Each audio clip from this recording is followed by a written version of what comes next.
So I'm going to stand up, if that is fine. I'd like to thank, of course, Mara and the Center for Latin American Studies. It's obviously a great pleasure to be here at Berkeley with you guys today and to be in San Francisco. So as Mara mentioned, I just finished a book. You have here some flyers with a discount if you like. It will be out next month. So in less than 2 months it will be out with Cambridge. And the title of the book is the same that I have for the presentation: The National versus the Foreigner in South America, 200 Years of Migration and Citizenship Law. So what I try to do in the book is to analyze how South American states, so all states in South America except for Suriname and Guyana, because they have a completely different colonial history, right? How they legally constructed the national and the foreigner through 200 years, and including, of course, the present time, right? And obviously, when I present about South America, a lot of people ask me, why are you looking at South America? Because as Mara mentioned, my main initial interest, and still my interest today, is EU immigration law. So I'm a legal scholar, and I was in my thesis and then in my first works looking at EU immigration law. And people tell me, why have you changed and why are you looking at South America? And I always put this sentence to begin any presentation on South America anywhere in the world, because I think it really is a really striking sentence, and it really represents why I got attracted to South America, right? So as you can see, you can read the sentence by yourselves, but as you can see in this sentence, we are talking about the human right to migration. Who will mention a human right to migration, right? The prohibition of criminalizing irregular migration. Imagine that, for example, in the US or in the EU discussions at the moment, right? The unconditional respect for the human rights of migrants, right? And I always ask the audience, who wrote this sentence? Who wrote this sentence, right? Was it a very progressive scholar like Joseph Carens? Was it an NGO, right? Who wrote this sentence? Does anyone know who wrote this sentence? This is a part of the Buenos Aires Declaration, and this is a sentence that is part of that declaration from 2012, and it was signed by all governments of all 12 countries in South America. Okay, so this is part of a governmental and regional discourse that has been going on since the turn of the century in South America, and that is possibly the most open discourse on migration in the world. I know, and this might come up later in the questions, that this is changing slightly with Macri now in Argentina. This is going to change possibly with Piñera in Chile, but it still is part of a trend that has been going on for the last, let's say, 18 years in South America. And this trend and this political discourse at a time where when restrictive choices seem to be increasingly predominant around the world, and I don't have obviously to say this in the US and in California, right? You are very well aware of that. This discourse has been presented as being both innovative. So the first claim that policymakers in South America, but also scholars, and this is quite important, the role of scholars in South America. Both policymakers and scholars in South America have presented this discourse as being, first of all, innovative in the sense of being new, a new approach to migration management, and second, exceptional in the sense of being better than the approach that basically the EU and the US have towards immigration regulation, right?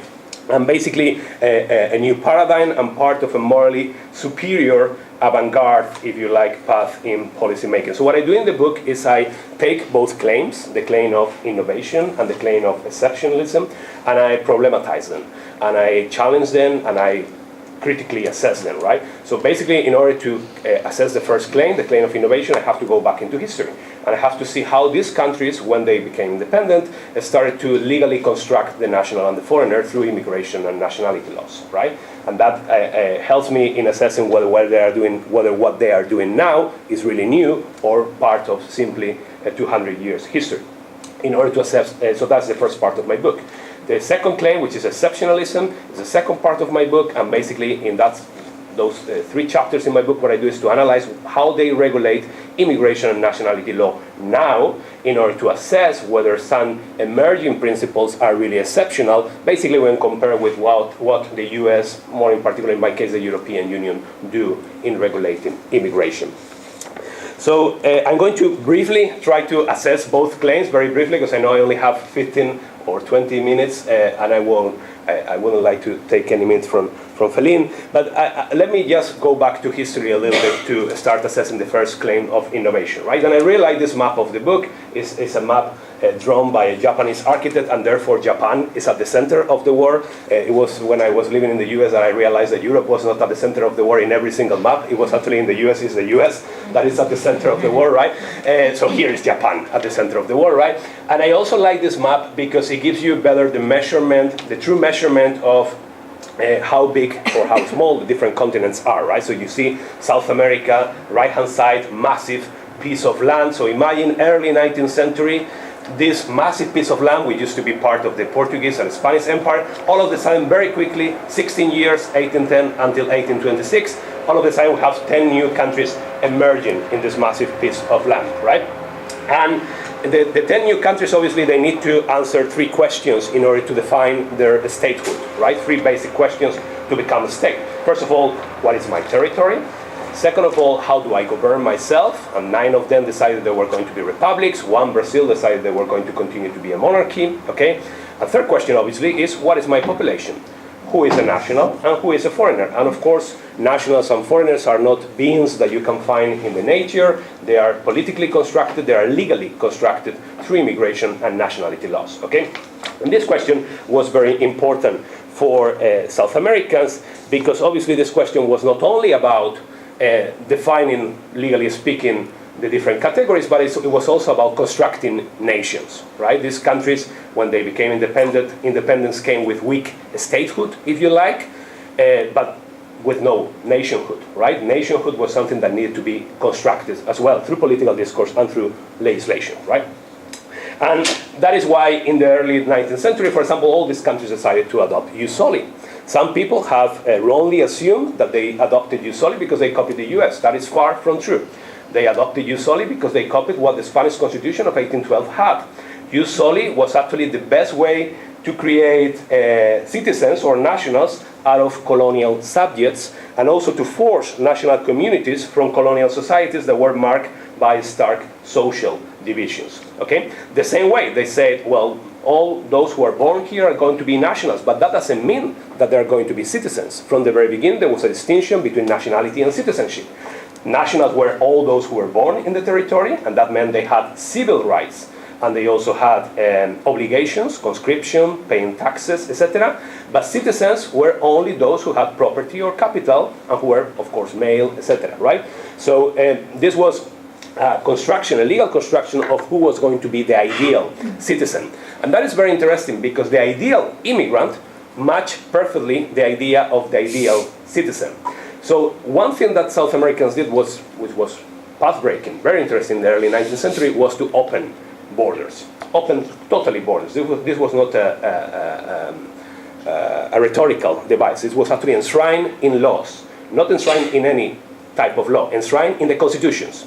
So beginning with the 1811 constitution in Venezuela, countries started introducing in every single constitution a clause that was copied, that was diffused, a clause that usually said something like, all foreigners of any nation have the right to enter here, have the right to stay here, have the right to reside here, and they will have equal civil rights with nationals. This was absolutely path-breaking, because you have to understand that during the colonial Spanish Empire, only Spaniards could immigrate to the Americas. No other person could emigrate to the Americas. It was forbidden, and it was punished with very severe penalties, sometimes as severe as the death penalty. Okay? Foreigners could not emigrate to the Americas. It was only Spaniards. So South Americans always had 4 resentments against the Spaniards, against the Peninsulares, let's say, because the Spaniards were also those born in the Americas after the Spanish Constitution of 1812. But basically 4 resentments against the Peninsulares. 3 of them possibly you have heard. Centralism, everything was centralized in the Spanish Peninsula, in the Iberian Peninsula. The impossibility of liberalizing economic trade, everything had to go through Spain. Then the impossibility of accessing the highest positions in the administration. It was only Peninsulares who could access those positions. Maybe you have heard about these things. But one other thing that is usually disregarded is that Creole elites also resented the fact that they couldn't bring immigrants. They couldn't bring population. that was forbidden, as I just mentioned. It was only Spaniards who could emigrate. And according to the narrative in the view of Creole elites, South America was scarcely populated. At the beginning of the 19th century, there are some assessments saying, well, it was around 9 million people, so very scarcely populated South America, right? So what they did is to open borders. But opening borders was not a humanistic project, as one may wrongly assume. Opening borders was, first of all, a racial project, because the perfect immigrants who they have in mind were white Europeans. So this was a process of whitening local populations that were mixed between Afro-descendants and indigenous populations. So it's a whitening project, it's a racial project, it's a racist project, if you like. It was also a demographic project, because through bringing and through expanding the frontier of these countries, they basically annihilated or they forcefully assimilated indigenous populations. And it was also a political and an economic project, because the narrative was that Europeans will bring industries, will bring arts, will bring sciences, will bring capital, will bring connections to the global world, and therefore will bring development and civilization. And in fact, if you look at the nationality laws, you will see that only those who brought capital or property, or who brought, very interestingly, sciences, arts, or industry, were able to naturalize as nationals in these countries, okay? So as you can see, the perfect citizen match the idea of the perfect immigrant. Who is the perfect immigrant? White European with capital. Who is the perfect citizen? Creole descendant with capital or property. Okay, so these ideas match.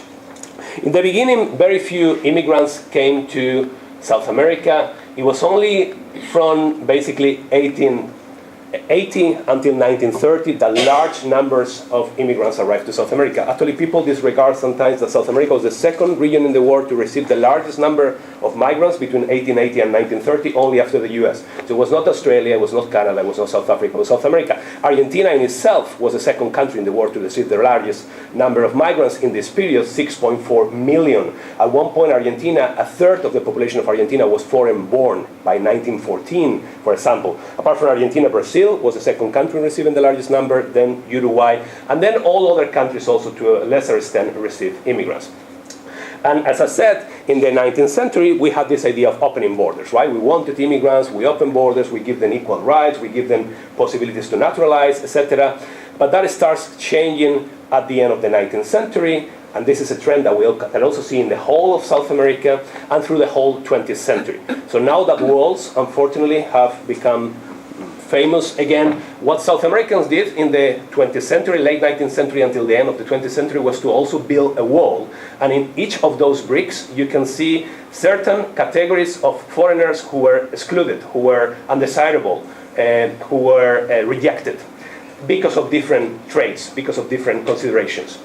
In the beginning was ethnicity and race, following the 1882 Chinese Exclusion Act in the US. A lot of countries, well, not a lot of countries, all countries in South America also introduced exclusions on ethnicity and on race. Then at the turn of the century, you have exclusions based on political ideologies. So you have a lot of laws excluding or making it possible to expel those who are considered to be anarchists. And of course, an anarchist is anyone who protects or who would like to favor social rights for workers, etc. That is considered to be an anarchist. Anyone who endangers public tranquility, as it is presented in many of the legislations. And then you have other exclusions based on morality, on security, based on physical or mental disabilities. After the 1929 crash, we have many exclusions based on social class. So for example, these countries start saying, well, if you're coming with a third-class ticket in a ship, you cannot disembark, where obviously before everybody was coming with a third-class ticket, right? Or if you want to disembark, you have to give a financial deposit, etc., right? And then after the 1960s, post-Cuban revolution, US interested in supporting many military dictatorships in the region. Think about Chile, think about Argentina, think about Brazil, Uruguay, etc., Paraguay.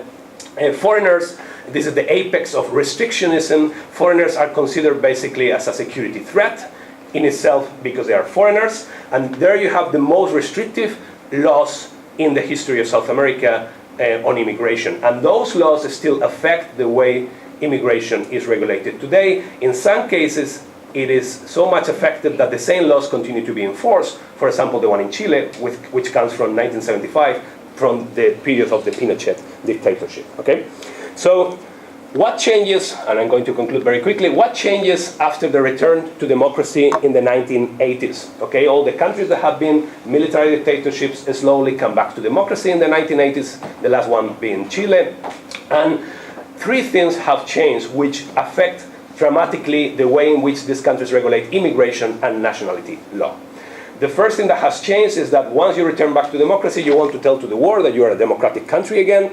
And you do that not only by saying it, but also by ratifying any human rights instrument that comes into your table.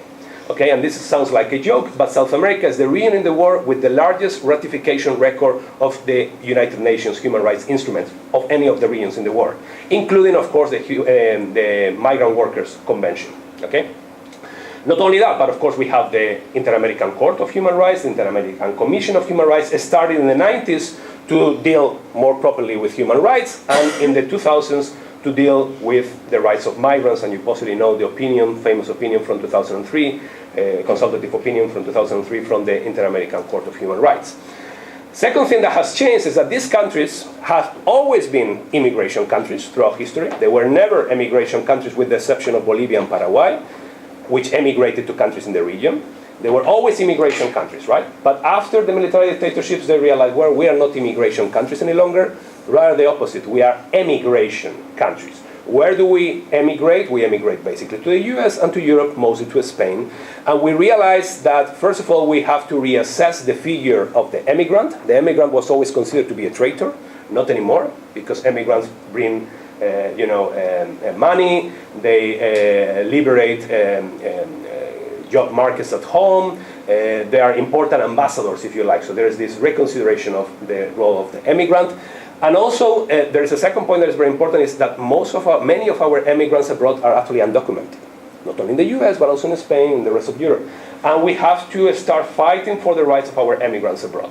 Okay, so this is also very important. This affects the law very importantly. And the third point is a reassessment of regional integration. The Andean community and Mercosur realized in the early 2000s that actually they can do certain things when it comes to regulating immigration at the regional level. And this is something that they do in the early 2000s. Immigration matters before the early 2000s were simply, to a large extent, neglected in both regional organizations. Andean community has something from the 1970s, but very little, okay? So these three elements are very important to understand how this changes with the return to democracy and how this affects immigration and nationality laws in South America. So I just conclude here. This is the second part of my book, and this is the part where I analyze the claim of exceptionalism, right? And I analyze it in these three chapters. Each chapter is devoted to an emerging principle that has emerged in South America since the early 2000s. And first, these principles emerge in the political discourse, in non-binding declarations, but then these principles have made their way into national laws on immigration. What are these three principles? The first one is the principle of non-criminalization of regular migration. The second one is this idea of the right to migrate as a fundamental right. And the third principle is this idea of open borders at regional level in order to construct a South American citizen. In some cases, the discussion also says construct a universal citizen. Okay? So I take these three principles in each chapter and I say, what do they mean legally speaking? How do they change the situation, for example, of an irregular migrant? What does it mean for me if I am irregular in Brazil, that the legislation says that there is a principle of non-criminalization of irregular migration? Does it mean that I cannot be expelled? Does it mean that I have the right to regularize? Does it mean that I cannot be detained? What does it mean? Okay? So that is what I do in these three chapters. My conclusion is that history has been very important. There is a lot of path dependence, and there's a lot of diffusion in South America. And my conclusion is that what we find today is a juxtaposition. It's not a contradiction. It's actually these two trends are juxtaposed. Yeah. These two trends are juxtaposed between restrictive choices that come from the 20th century, as I have explained. There's a long tradition of restrictive choices in South America, so they don't need to copy Trump, they don't need to copy Theresa May, they have their own history of restrictions. They don't need to copy anyone else, okay? And there is also this new trend of a very strong human rights approach also to the rights of migrants, right? But these two trends are juxtaposed. So what you find in the new legislations are a lot of contradictions many times, because these two trends are, as I said, juxtaposed, right? Okay, so I conclude there. Here you have my contact details, and here you have some flyers if anyone is interested. Thank you very much. Wonderful. So I think should we go ahead and have the second presentation, and then we'll have an open conversation. What do I need to press? I think I'll change it. And yes, this one. Well, it's wonderful to be here. Thank you very much, Mara, for your kind words. It's also my special pleasure to share the table with Diego, because we actually met in San Francisco in 2012 at a LASA conference and discovered that we were working on similar issues and have since then co-published various articles and book chapters. So I'll pick up some of the things Diego has mentioned, but expand the analysis not only to migration but also to refugee policies, and dive a little bit more into explaining the liberalization and the limits of liberalization of migration and refugee policies in the region. And I'll talk about South-South migration, the case of policy implementation in the case of the Venezuelan exodus. So I won't give you one clear-cut argument that you would find in a paper. I'll give you a little bit of an overview of the research I've been conducting in my PhD, and I'm currently conducting for various paper projects. And in order to not get lost, I feel a useful heuristic tool really is the policy cycle. I know there are Latin Americanists and migrotologists in the room. I'll be looking at the agenda-setting policy formulation stage, so basically the talk of politicians. What do they say? The decision-making, so the passing, the actual legislative liberalization and changing of laws, and then a little bit this policy implementation. How do they actually react to this new inflow of Venezuelan migrants/refugees? And we'll come to that. I absolutely acknowledge that the policy cycle probably looks more like something like that in real life, right? So there are many actors that influence the policy cycle, not only political actors, but the media, international organizations, civil societies, donors, etc. I'll touch upon these without going into too much detail. So I briefly want to talk about the talk of politicians, the laws, the legislative change, policy implementation, and some lessons learned. And what I really hope, I have a hidden agenda, and it's not that hidden because I'm sharing it with you now, to maybe give you some ideas. I don't know how far most of you are in their master's or PhD studies to study migration policies in Latin America, because there is a lot yet to be done. So what about the talk? When Diego and I met 2012, we first had a look at these quite rebellious discourses of Latin American presidents. So here I have a quote of Correa, 2008, "There are no illegal citizens, only practices that violate the rights of persons." And Correa is a good example of a president that really, he built his entire political campaign on this issue of migration and emigration and migrants' rights. And here you already hear, I don't know, get a sense of there are no illegal. Is there some kind of moral claim or maybe rejection of northern policies? Certainly more clearly in this quote by Christina Kirchner, who says, "We are all children and grandchildren of an immigrant. We have to echo our own history and the identity of our country. We have to integrate immigration populations instead of discriminating against them. We must oppose to the cultural subordination that calls for laws against immigrants." So I think in this quote we see two things. We see this constant construction of citizenship, nationality, and who's the immigrant Diego was talking about in this current, more contemporary phase. And here very clearly this rejection, right, of Western immigration policies more than anything by the United States and the European Union. Another quote by Morales, who said in 2013, "We will try and welcome migrants, we will try." So that's interesting when we talk about policy implementation. They're all human beings. We don't use the term illegal because we must have universal citizenship. Again, one of the things Diego was talking about. When the Spanish came, our grandparents didn't call them illegals, right? So this ongoing constructions of nationals and immigrants. And what do all these three presidents have in common? Any ideas? They're from the left, right? So what we really found is that who drove these discourses were strong executives, left of center, populist presidents who rejected the policies of the United States and the European Union in the area of migration, Why? Because at this point, they had all experienced mass emigrations, mass outflows of migrants, and they had a political interest of framing immigration in these terms. Why? Because most of their citizens either had migrated themselves or had family members, friends, etc., who had that negative migration experience of being illegals, of being mistreated in the United States and Europe. That on the one hand side, and on the other hand side, at the same time, countries also extended the right to vote to citizens abroad, right? So political interests, both thinking about citizens in the countries and the vote of the diaspora. In the area of refugee discourses, I have also three examples. On the one hand side, Rousseff, who said, in a world where goods, capital, and information and ideas circulate freely, it's absurd to impose the free movement of people. Brazil's welcome is a welcoming country that was founded by refugees. We receive refugees with open arms. We are a multi-ethnic country. Yeah? Again, more explicit, more outspoken, Lady Kirchner. Northern countries are no example by any means. Please. I don't want to resemble countries that deport migrants and, sorry typo, let little boys die at their beaches. Come on, that's cultural decay, throwing migrants out of their countries as if they were things. The migrotologists amongst you will also see there's quite a intertangling of discourses on migration and refugees. They very often go hand in hand.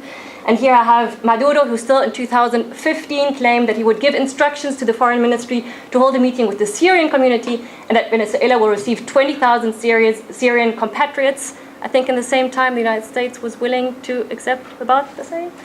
I want Syrian families to come to our Venezuelan motherland and share this country of peace, this land of Christ and Bolivar.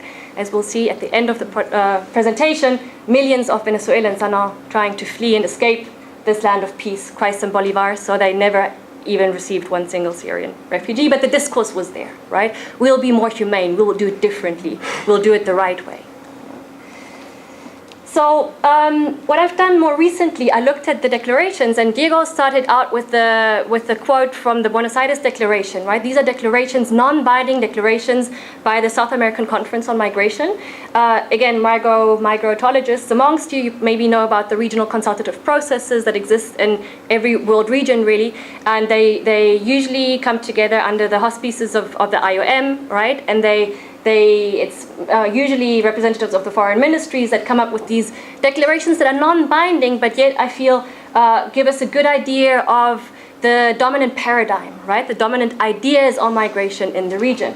And what we see here is, I don't know if you can see, that basically from the start, and I've done the coding, I need to update the graph until 2017, you have these both positive and negative conceptions of migration. So both, and here I refer to migration and development, migration being something positive, and the migration and security, migration as a possible security threat, especially when talking about migrant smuggling and trafficking, right? So you have that, but then what really changes and increases are two things. Migrants and refugees' rights, human rights, and these demands, these claims of promoting human rights and migrants' rights throughout the world and in other world regions, right? So it really goes hand in hand, expanding rights and making claims and rejecting the migration refugee policies in the West. Well, with West I mean North America and Europe, and the North, in all of these terms, obviously. And here what we see is basically the expansion just of this positive paradigm over years. So what about the laws? What has really changed? Was it all just fluffy talk, but did anything change in practice? And Diego already mentioned it, it did. What I'm showing you here, and it's a little bit confusing, this is data from the DEMEC project in Oxford. I don't know whether anyone has heard about that, where they coded migration policies in, not quite sure, I think in Latin America it's only 4 countries, so we have to take it with a grain of salt. But it's a little bit confusing because it shows change towards restrictiveness, yeah? But what we do see very nicely is that Latin America is an outlier across history. So this is Latin America. It became much more restrictive in the 1970s, and then less restrictive in the 80s, 90s. And I would argue, that this should be a little bit steeper. But again, there are only coded 4 countries in the region. Whereas all other world regions, and here I separated major Western, Northern destinations, and other regions were less restrictive in the 70s, and then have become increasingly restrictive since the late 1980s. And here I compiled, I hope this is up to date, Diego can tell me if it's not, a list of the most recent immigration and refugee laws. And what we see is that in many countries, we see a shift towards liberalization since 1999 was the first liberalization of a refugee law, I would consider, 1997, sorry, in Brazil. And the only outlier really was Ecuador in 2012. We can come back to it later. I won't talk about it in the presentation, but due to the pressure of Colombian refugees entering the country, right? But really this trend of policy liberalization, so it was not just fluffy, beautiful talk, laws actually changed. What are these pillars of policy liberalizations? And here I again pick up what Diego has mentioned. It's the right or human right to migrate. It's the non-criminalization of migrants, the regularization of irregular migrants, and regional integration, the idea of South American citizenship in the area of migration. In the area of asylum or refugee protection, it's the expansive refugee definition of Cartagena. I'll come to it in a second. It's complementary protection and specification of grounds of protection, such as gender or sexual orientation. Especially in the area of asylum, the UNHCR has been extremely outspoken, claiming that Latin America is the new avant-garde of refugee protection. And I'm working on a paper, I don't have it in here, where we actually coded UNHCR best practices to see how liberal are these laws compared to Europe in this case. And what we find is that there are 3 countries that are more liberal than Europe, those being Argentina, Brazil, and Mexico. Costa Rica is more or less on par with the European Union protection standards, and all other countries are scoring below the European Union. Why am I saying that? Because, of course, liberalization takes place, but we're, I think, currently in the process of really assessing, okay, what does that actually mean? And taking it with a grain of salt, because this is not an equal development, or the scale of liberalization is certainly not the same across countries. So very briefly, what explains these open arm discourses and legislations in both policy areas? The democratization, mass emigration, regional integration, populist rejection of the West by left of center governments led to these populist liberal discourses, in combination with low numbers of immigrants, right? So this is this argument by Martin Roos, I don't know whether you're familiar with it, numbers versus rights. If you have low numbers of immigrants, it's quite easy to extend expansive rights because you have a low political and economic cost, right? Very important, Latin Americanists, the strong executives. In some cases, Ecuador is a good example. In 2008, Ecuador opened its borders, and it was actually humanitarian policy, and it was possible because Correa came back from a trip to Mexico and he just decided to do it. And I have interviews with other government officials who are absolutely opposed, but the position of strong executives allows them to push through these kind of policies. In some countries, such as Argentina, active civil society, very important. In other countries, not that important. What differs in the area of asylum or refugee protection? You also have democratization, but you also have a history of granting political asylum, and very importantly, the personal experience of left of center executives who were asylees themselves and have this personal connection and commitment to this issue. Again, this leads to the liberal discourse, and then you had low numbers of refugees, except for Colombia and Ecuador, low costs, and very strong UNHCR endorsement, which led to legislative reform. So what about policy implementation? And Diego and I have a paper together in IMR from 2015 where we talk about this reverse paradox. What do we mean by that? So the literature on liberalization and liberal paradoxes doesn't really agree what the paradox is, but one definition is that you have this liberal paradox in Europe and the United States where discourses are very restrictive, right? Keep them out, but then secretly you actually let them in for economic reasons, right?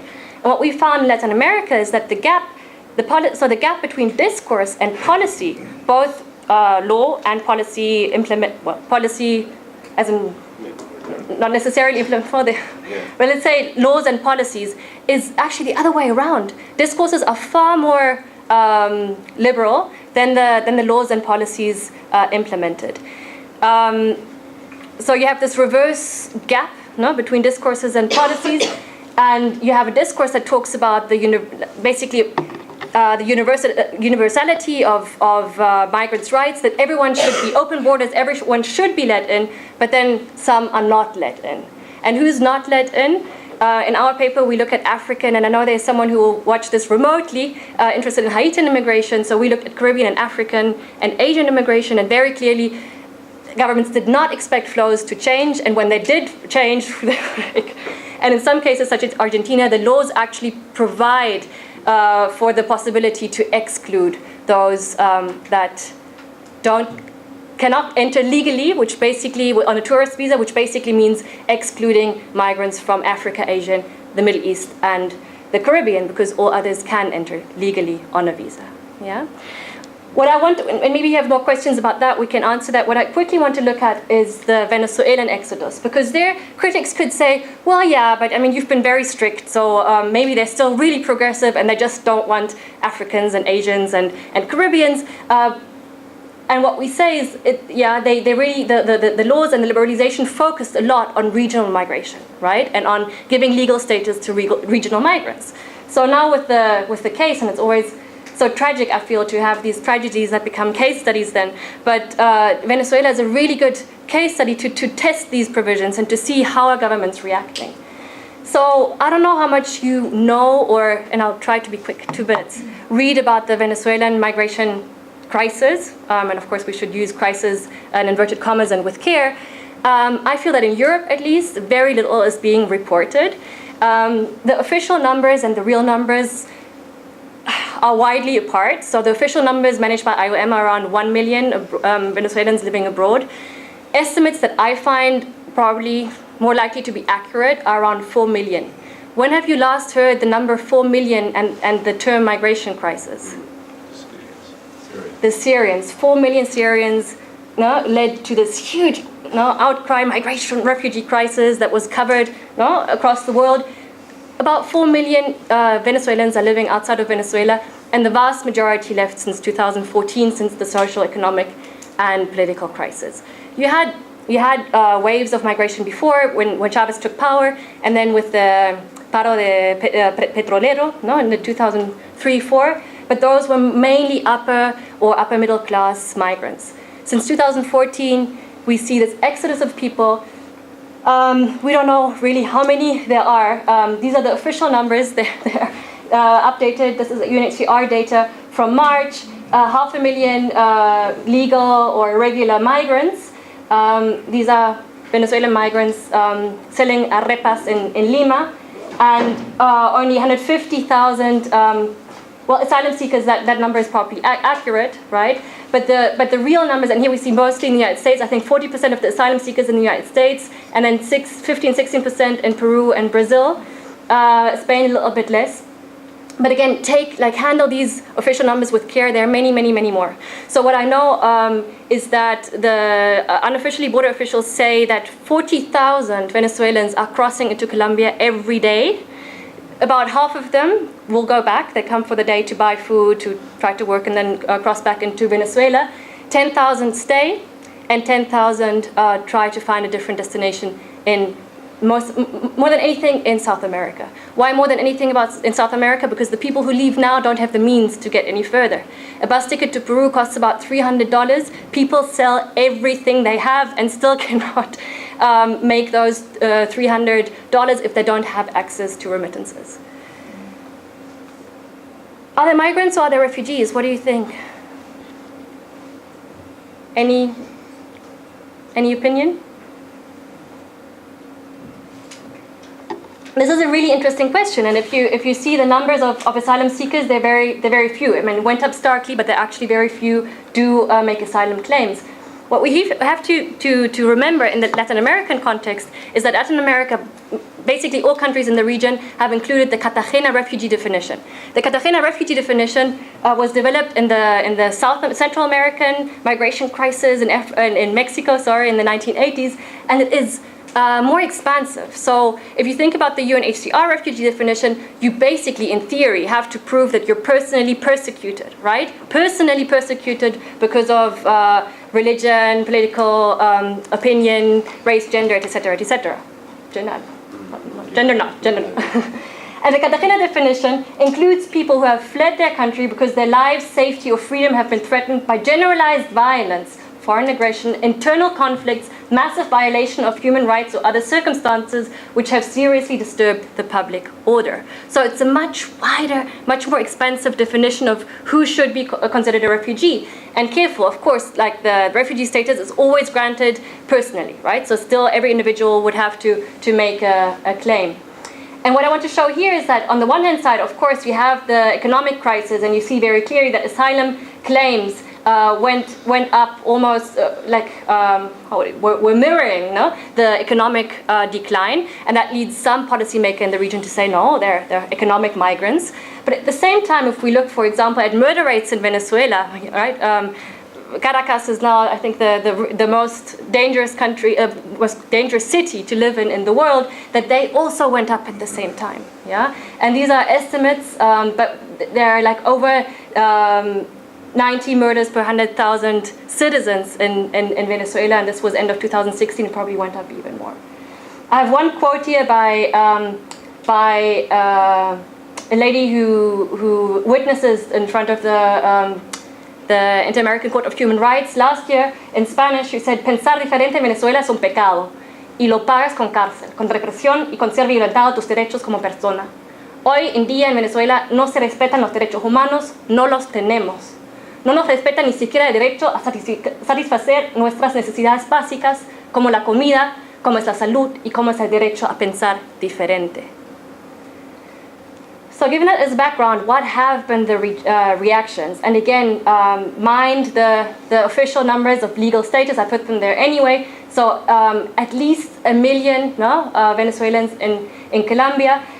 Venezuela has a tarjeta migratoria, basically some kind of legal mechanism for migrants to cross the border. But I would say the Colombian authorities are really overwhelmed by these, again, inverted commas and with care, masses of migrants flowing into the country. Brazil and Peru and Ecuador, they all did something similar. These basically ad hoc additional visas that they give Venezuelans, but at the same time can control. So if I take the example of Peru, this year it's a little bit different. They actually opened the borders for this year. So if you enter Peru this year as a Venezuelan, you're pretty much guaranteed that you can get a temporary visa. And if you stay for a year, you can then hopefully also get a more temporary visa status. In previous years, they basically did it ad hoc and always retroactively. So they basically had various regularization or legalization processes. In the case of Ecuador, they have a visa, but the visa costs $500. Now, if people don't have enough money to buy for the bus ticket to get to Ecuador, they certainly don't have the $500 to pay for the visa, and that's why many are crossing into Peru currently.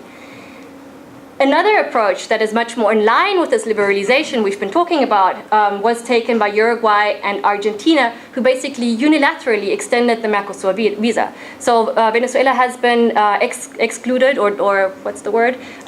Suspended, thank you, from the Mercosur temporarily. But these countries just said, doesn't matter, right? We believe in this right to migrate. You can come and you'll automatically get legal status.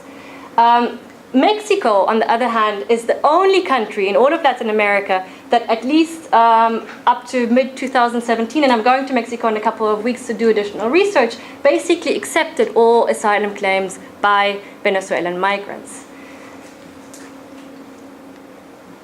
These are the numbers up to 2016. You only had less than 300 recognized refugees in Mexico by the time. I just got the up-to-date data this morning. It's more than 4,000 today. So what are the reasons for this policy gap? And I'm trying to wrap up quickly.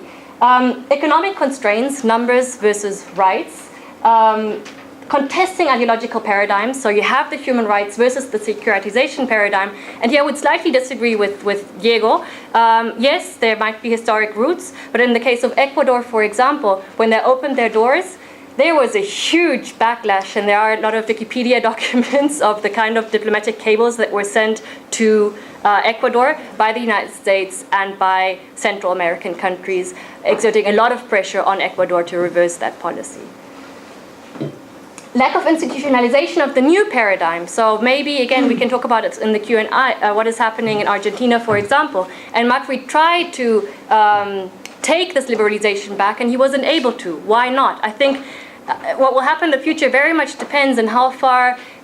You can change a law, but if you created new ministries, if you have these provisions in your constitution, such as Ecuador, it becomes, no, if you have really trained officials, it will become much more difficult to roll back. To take these rights back.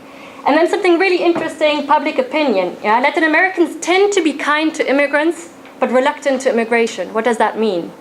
When you ask them in theory whether migrants should have rights, they're very, very liberal, right? But when you ask them whether they would mind if an immigrant or refugee lived next door, well, they're not that impressed anymore, right? So what are the lessons learned? I didn't get into this in the case of Venezuela. Again, we can talk about it now in the discussion. This policy liberalization is linked to both domestic and diplomatic concerns and interests. So why does Mexico accept refugees, Venezuelan refugees? What do you think? What kind of message does that send to Venezuela? That it's a dictatorship, that it's a horrible place and that these people need to be accepted as refugees. Why do you think that Bolivia doesn't have any policy or doesn't?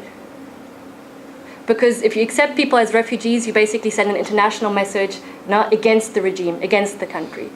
Why does Argentina right now maybe that's a factor as well, things I'm looking at right now. Why do they extend this Mercosur visa? Again, because it sends an international message.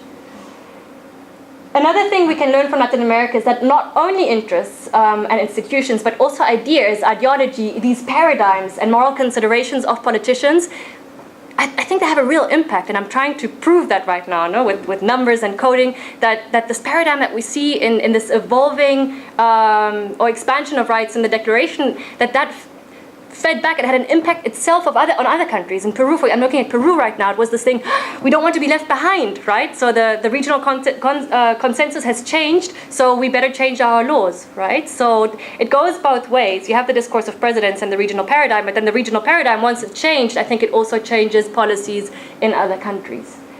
And finally, I think there's this artificial separation between refugee and migration policies, and we really need to think about these policy cycles as very much interlinked. And to understand policy making and policy change in one area, we should consider both.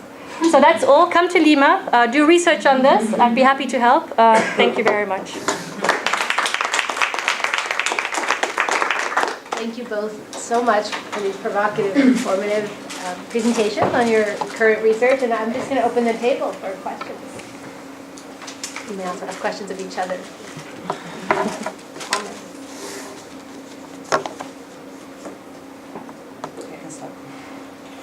I have a couple of questions. Thank you very much. This was Maybe start by introducing yourself. Just okay.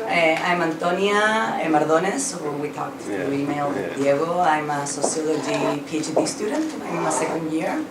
And I also study things related with migration in Latin America and basically the intersection of migration and constructions around race. So I have a few comments to both of you, I think. So the first one has to do with this notion that this picture that you're drawing, especially you, Diego, about like liberalization in Latin America. And for me, that story fits like very well with my understanding of what's going on with Argentina or what has been going on with Ecuador, but not so much with other countries. For example, Chile. So I would ask, like, do you think Chile is an outlier here? How does it fit this story? Like, if you could see, like, in the chart, like, Chile still has a migration law from 1975, and yeah, I would argue that like immigrants have like more difficulty like accessing rights in Chile than in the U.S. even.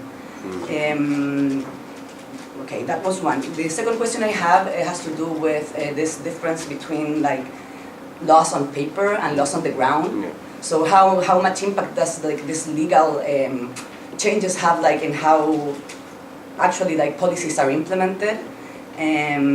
for example, you were saying that Latin America has been like the continent that has more, I don't remember which of you, like signed like this human rights international conventions, but many times they sign it just for like this purpose of legitimacy, gaining legitimacy after like the recovery of democracy, but it doesn't mean much in practice. And we still see like huge violations to human rights of indigenous peoples, immigrants, and others. And my third comment would be something you said, Feline, about like this relationship between low numbers of immigrants and this like progressive liberal laws. And you were saying like Latin America, I don't know if I understand well, like numbers of immigrants are not so huge, so this allows like this like more progressive laws. And I would argue that that's not the case if we compare like Latin American countries. Like actually Argentina has historically been the one with more immigrants and historically been like the more liberal policies. And cases, again, sorry for being auto-referent, like Chile, we always have had like very few immigrants, but still like policies are very, very strict. So yeah, that would be it. Shall we answer? Yeah. No, thank you, Antonio. That's very interesting. Chile, yes, there was a project that was presented before Bachelet left office, but it was presented too late. Yeah. And I think it's a great disgrace, if I may, that during 2 terms of Bachelet, no migration law was adopted, but there have been several projects. Chile is interesting also because they implemented the Mercosur Residence Agreement in a very peculiar way. So I don't know if anyone is a lawyer here, but they implemented it not through a law, but through an oficio. An oficio is not even a ministerial order, it's something even lower.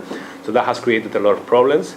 But still Chile has been part also of this ongoing discourse at the South American Conference on Migration, etc., right? So I think, yes, Chile, perhaps the best example of an outsider I would say is Colombia. Colombia has no, or Venezuela even, because Venezuela, the law from 2004 is quite restrictive, despite what Chavez first and then Maduro said in public. And Colombia has not really changed its immigration law, and that's quite a pity. Law on paper and law on action, that's obviously very important, not only in South America, in Europe, in the US. There's a great book by a US scholar, Motomura, who is here at LA University. He's a lawyer, and he writes precisely about the difference between law on the books and law on action. And that also happens in South America. But I would argue, however, that if you give me the choice of having a country who has ratified the treaties and a country that hasn't, I will always prefer the country that has, because that, even if it's not implemented perfectly, gives you more legal tools to challenge that in front of courts, and also to use international committees to put pressure on governments to change legislation. That happened, for example, in Peru in 2015, where the International Committee on the Rights of Migrants, which is the one overseeing the implementation of the Migrant Workers Convention, produced a report that was very critical of Peru, and that had an influence also on the way the immigration law changed there in 2015. And I leave it there, but I think your point on Martin Roos is very interesting, of this idea between number and rights. I don't agree at all, and I think there are several examples, and I think the only place where this really fits is in the Gulf countries. This is the only place where this idea really works. The other example is Japan, like a country very restrictive with very little immigrants. Like, yes, yes, yeah, and even if you think about Europe, for example, I don't know, Finland, very few immigrants, yet the laws were not necessarily that open, or many other countries, so I don't agree with this idea at all. Or other countries that have received a lot of migrants and they always have open laws. Yes. Mm-hmm. Yeah, I think I partly agree, and I think we'll write a paper and prove him wrong. Yeah. If you take Ecuador, for example, Ecuador had the high numbers of Colombian migrants / refugees, and still was one of the countries that really initiated and pushed for this change.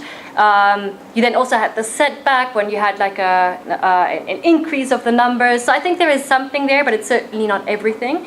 And I'm thinking about a paper where we can actually show what are the main determinants of this policy change. And numbers matter, but maybe other things matter more, right? So I agree. Policy implementation, again, Ecuador with this open border policy, I mean, that's quite revolutionary in modern terms. So we always have to give the time frame of what we find revolutionary. There was the pressure, there was a little bit of a setback, so they reintroduced, if you're interested in the race, it's an interesting case, they reintroduced visas for 10, 11 African and Asian nationalities, especially of terrorist exporting countries. And there, like very clearly from my interviews, I know that racial concerns and security concerns became very much intertwined for this choice of 10 countries. It's still fairly open countries. Only 10 countries need a visa to enter Ecuador. Policy implementation, of course it's not perfect, right? But again, I think if you have the laws, if you have the policies, it gives civil society means to hold governments accountable, right? And this is happening.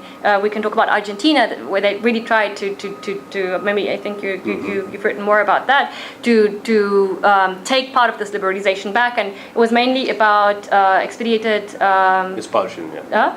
Expedited expulsion, yeah. Right?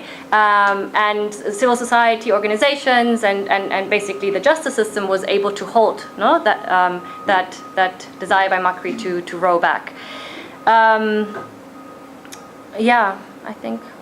But one point on Ecuador that is interesting now, there is an action for annulment of the new immigration law of Ecuador, which is from last year, and is in front of the Constitutional Court. And of it's a long, written submission, but if you read it, you'll see that there is a strong reliance on international instruments and on the Constitution itself. So now we're going to see, hopefully, if the case goes on, for the first time, what the Constitutional Court has to say about the Constitution that includes things like universal citizenship, right to migrate as a human right, etc., etc., etc. So are these only poetical, rhetorical devices, or do they have any legal value? And now that case is going to be very interesting. And if we think about directions, right, what I feel is that these laws and policies, they're not perfectly implemented, no, right? But they kind of push things a little bit into, if we want to be normative, right direction, right? Or into one direction. And then there is some degree of implementation, certainly on the ground. And I think the other thing that is interesting when we think about the future of these policies really is this desire by Latin America as a bloc, as I see it, to be at the forefront of human rights in the area of migration. And there, if we think about the global compact on migration, there is this regional positioning. So I think that will also be like another factor, that will halt, hopefully, restrictive setbacks, right? Although they are occurring, yes, and it is a struggle, yes, and it is like not a very clear-cut and easy development, no.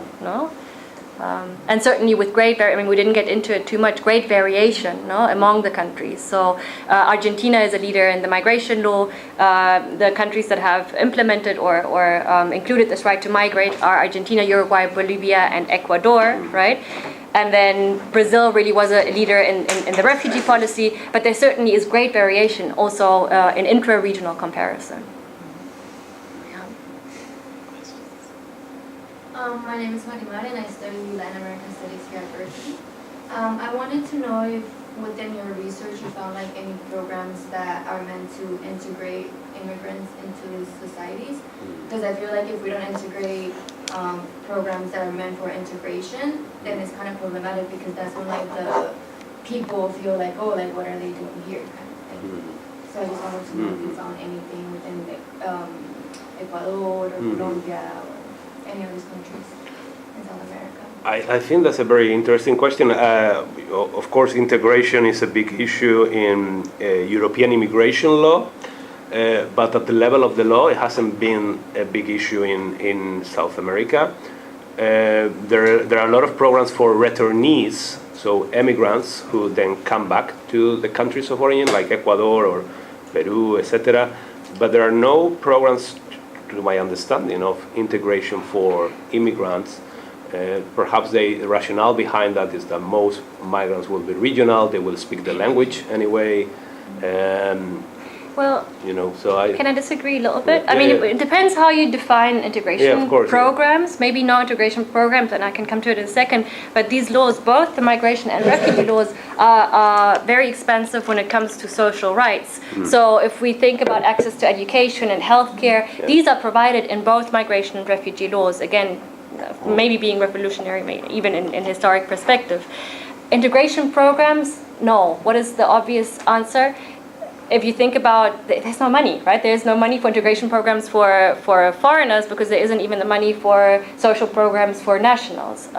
Is that a problem? Yes, it is a problem. And you've seen the xenophobic backlashes in Colombia, and things are changing in Peru, for example, where people were very welcoming in the beginning, and now you walk through Lima and you see the spray paint, ya basta, ya basta, and so I think it would be necessary to have those programs, and I think it's necessary to also do academic research on why it's necessary, and then try to do more policy oriented research on these issues. But the big problem there are the budgets, right?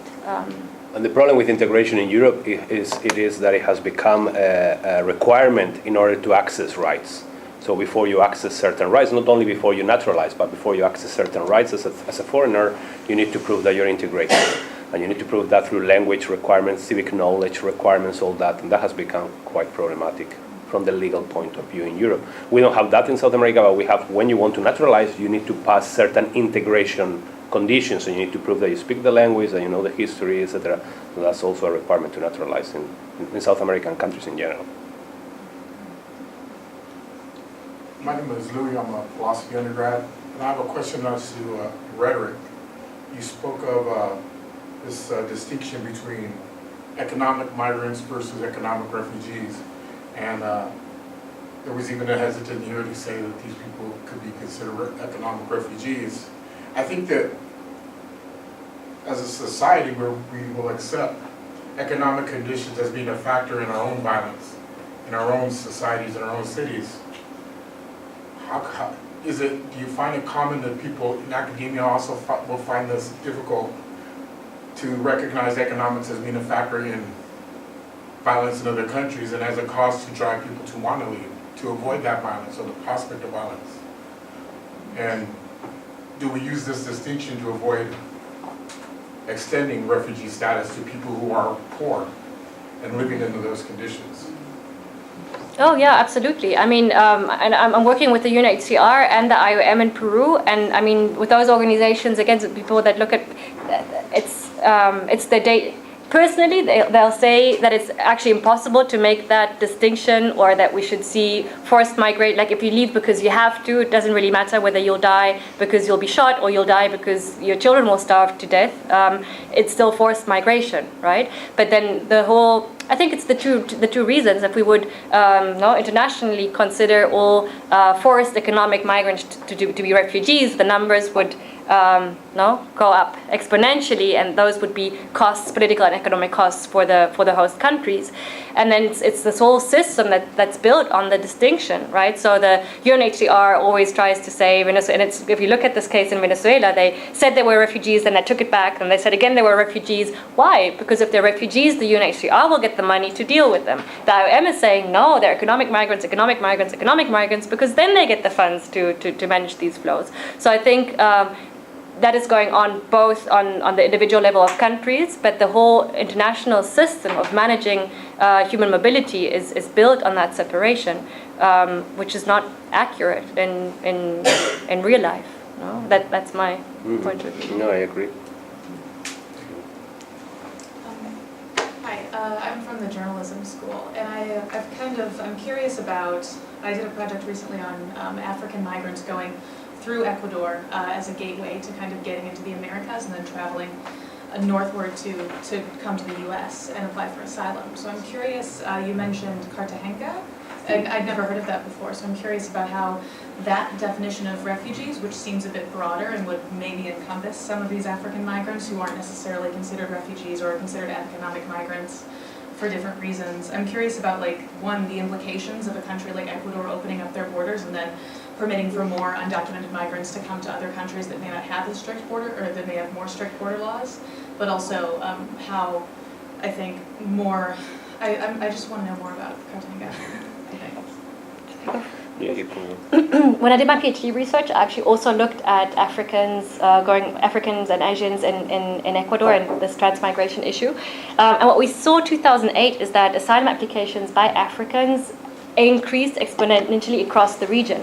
And then you already there had these reactions by governments of thinking, what can we do about these asylum claims, right? So Yeah, according to Cartagena, many of them would get refugee status, but what I found in my research was that many actually they had the intention of getting to the United States, so very often they did or made various asylum claims along the way, not only in Ecuador but also in Central America and Mexico, to get basically some breathway, right, to continue their journey. And that was a problem, right? It was a problem for the countries. It was a problem for the UNHCR, because then they felt, the system is being misused, and we should rather think of alternative temporary statuses. So the answer would be that yes, in theory, this more expansive definition would allow some or many of those migrants to actually receive refugee status, but that their interest very often was not to stay in the countries, but to reach the United States.